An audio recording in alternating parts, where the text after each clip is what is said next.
Day to day news Bharat में मैं आकांक्षा परिहार आपका स्वागत करती हूं। हम वादा करते हैं कि पूरी निष्पक्षता के साथ पत्रकारिता करेंगे और हमारा कोई भी पत्रकार फील्ड में किसी से किसी भी प्रकार का उपहार या विज्ञापन स्वीकार नहीं करता, आगे भी नहीं करेगा, ना ही किसी को ब्लैकमेल करता है।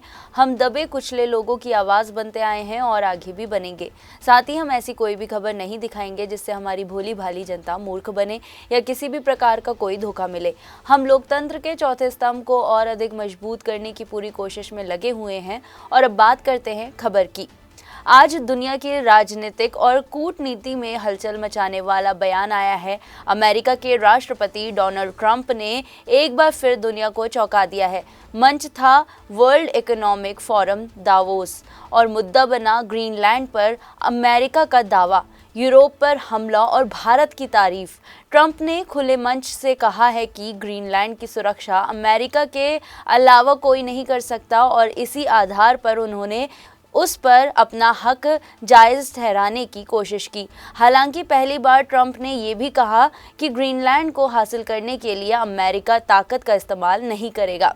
लेकिन इसी भाषण में उन्होंने डेनमार्क को एहसान फरामोश, यूरोप को गलत दिशा में, कनाडा को अमेरिका पर निर्भर और कुछ देशों के लोगों को लेकर आपत्तिजनक शब्दों का इस्तेमाल भी किया है।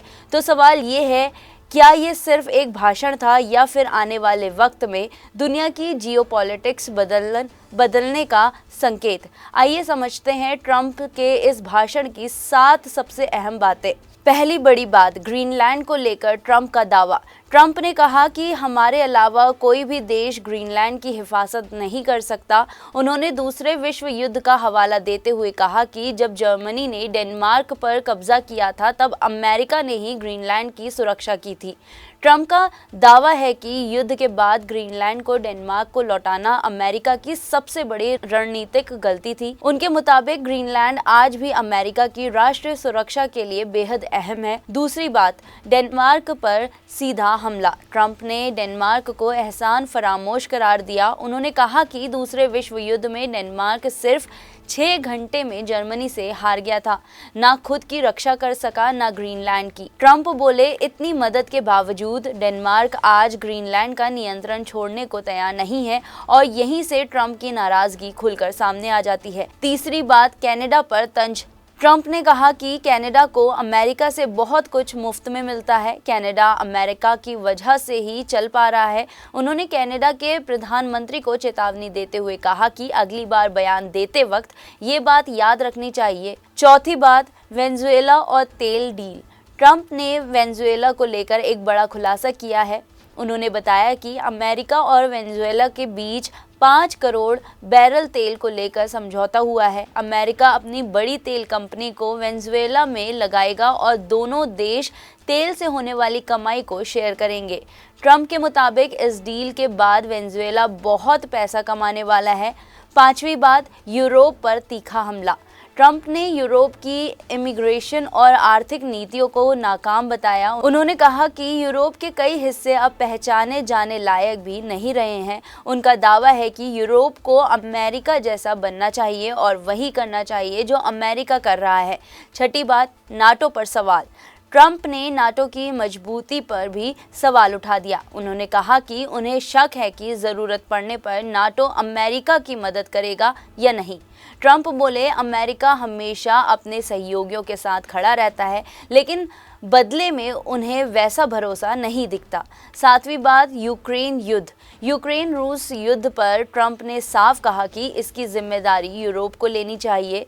उन्होंने कहा, अमेरिका यूक्रेन से बहुत दूर है, फिर भी उसने अरबों डॉलर की मदद की। ट्रंप का दावा है कि दुनिया में युद्ध खत्म कराने के लिए उन्होंने बहुत मेहनत और पैसा लगाया, जिसका अमेरिका को नुकसान हुआ। वहीं भाषण के बाद ट्रंप ने इंडियन मीडिया से बात करते हुए प्रधानमंत्री नरेंद्र मोदी की जमकर तारीफ की। उन्होंने पीएम मोदी को अपना दोस्त बताया और कहा कि भारत और अमेरिका के बीच जल्द ही एक बेहतरीन व्यापार समझौता होगा। ट्रंप के भाषण का असर तुरंत देखने को मिला। यूरोपीय संसद की ट्रेड कमेटी ने EU-US ट्रेड डील पर होने वाली वोटिंग फिलहाल रोक दी है। हालांकि अभी ये साफ नहीं है कि पूरा समझौता रद्द होगा या पहले से लागू हिस्से चलते रहेंगे। सबसे बड़ा सवाल तो ये है कि ट्रंप का ये भाषण सिर्फ बयानबाजी है या फिर ग्रीनलैंड से लेकर यूरोप तक दुनिया की राजनीति में एक बड़े बदलाव की आहट। क्या अमेरिका वाकई ग्रीनलैंड को लेकर आक्रामक कूटनीति अपनाने वाला है और क्या भारत अमेरिका रिश्तों को इसका फ़ायदा मिलेगा? इन तमाम सवालों पर हम नज़र बनाए रहेंगे। अभी के लिए फ़िलहाल इतना ही। देश और दुनिया की ताज़ा खबरें जानने के लिए देखते रहिए day to day news Bharat और हमारे चैनल को लाइक, शेयर और सब्सक्राइब करना ना भूलें।